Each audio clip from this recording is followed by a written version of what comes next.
Welcome to eMTB videos. So why would I want a hardtail? Well, there could be several reasons. Perhaps you just want to have one bike. Perhaps you want a cheaper bike. Perhaps you want low maintenance. Perhaps you want a bike that could carry a wagon with kids or groceries or whatever. So, well, if you want one bike for everything, then a hardtail could make sense. Being a Mondraker, it has of course got the forward geometry.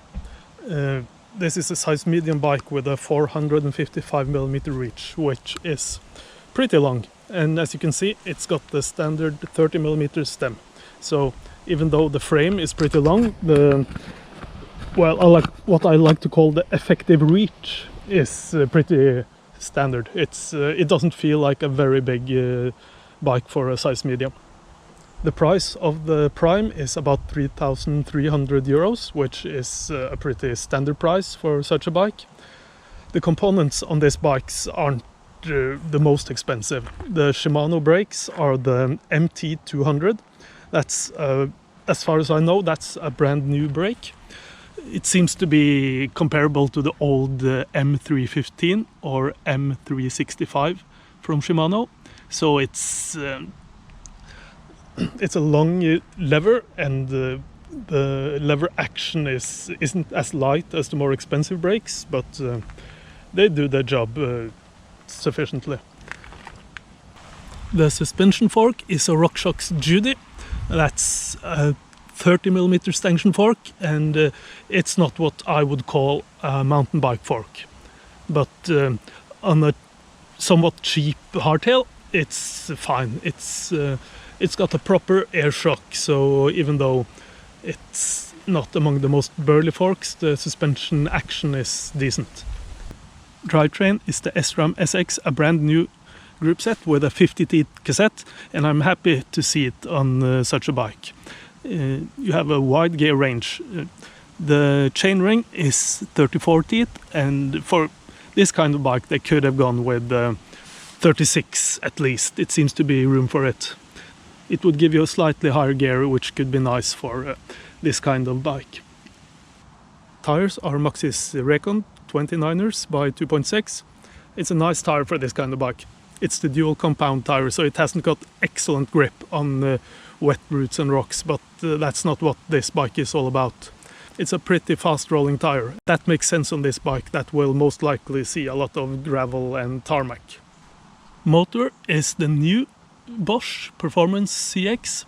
It's a pretty great motor, and along with the battery, which I don't have the key for, but it's located in here, and it's a 630 watt-hours battery, so it's a pretty big battery and a very good motor. And combined with the SRAM SX 1150 teeth drivetrain, they picked a few very good components that are important for this kind of bike. So yeah, the brakes perhaps do feel a bit woody, and the shock could be stiffer, but everything else seems pretty perfect for a sort of an all-round hardtail.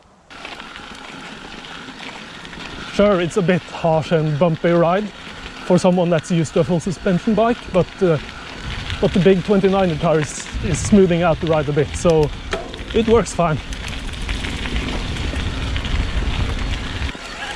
How about some trail riding? This is a sort of a moist, muddy hill with a lot of roots.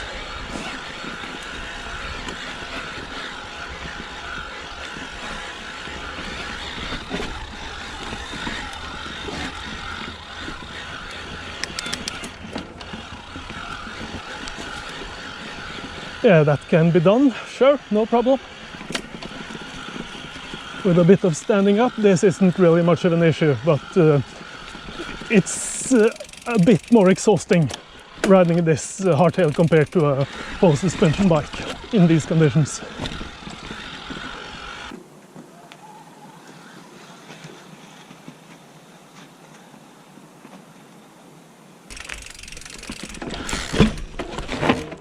Yeah, if you're considering a bike such as this, then this is probably not what you're looking to ride, but here I am, so oh well.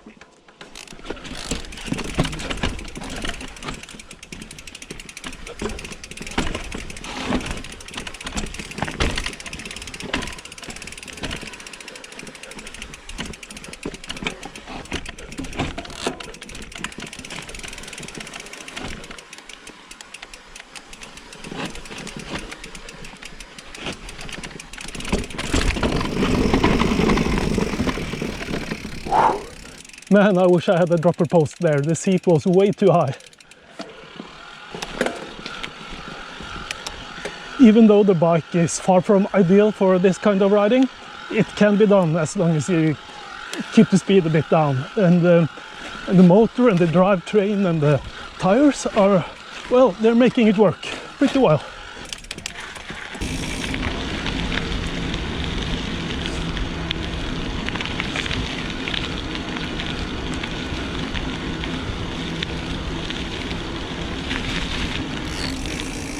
Now this is what this bike is all about. Riding around on the gravel in the forest, saying hi to the people and the horses, and just chilling, listening to the sound of the birds and the tires and the rear hub. For this kind of riding, anything will do, but it's nice to have those big volume tires that smooths out the ride, and the suspension sort of tries to smooth it out as well. The wide range on the SRAM SX 12-speed drivetrain gives you lots of low gears, so you can climb pretty steep hills effortlessly. Put it in one of the lower gears and drop it down to pure, and you still get decent help. Just put it in an even lower gear and you get lots of range from this 630 watt-hours battery.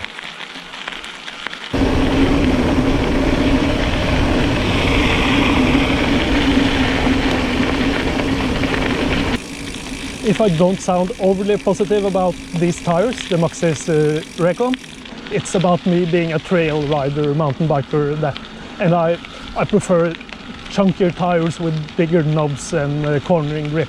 But riding down this hill at quite some speed, I was pushing 50 kilometers per hour, I think, and hitting the turns. It was a lot of grip, and they felt really good.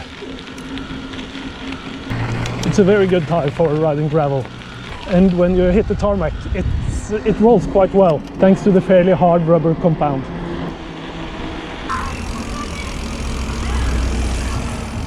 So if this is what you do, riding in the woods, riding in the countryside, a bit of trails just for transport, going to work and back again, going out for shopping, pulling a wagon, riding in the winter, then consider a bike such as this. But why would you spend 3,300 euros on a bike such as this? Well, you get a big battery, you get a very nice motor, you get what I consider perfect tires for this kind of bike, you get decent brakes, they're reliable, and you get a very nice drivetrain.